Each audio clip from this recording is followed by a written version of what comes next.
and said, and no doubt the people of Hijr belied the apostles. Hijr is the dwelling area of the people of Thamud.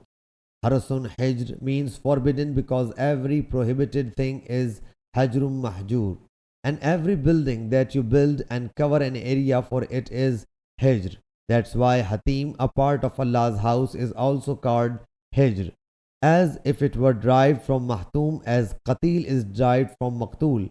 A mare is also called Hijr, whereas intellect is called Hijr and Hijji, and Hajarul Yamama is an outpost. Hazrat Abdullah bin Zama'a radiyallahu anhu says, I heard from the Prophet sallallahu alaihi wasallam about the man who hamstringed the she-camel of Hazrat Saleh alayhi salam. He sallallahu alaihi wasallam said, that man got ready for the she-camel who was prestigious in his people and extremely strong like Abu Zamaha. Sahih Bukhari, Hadith number 3377.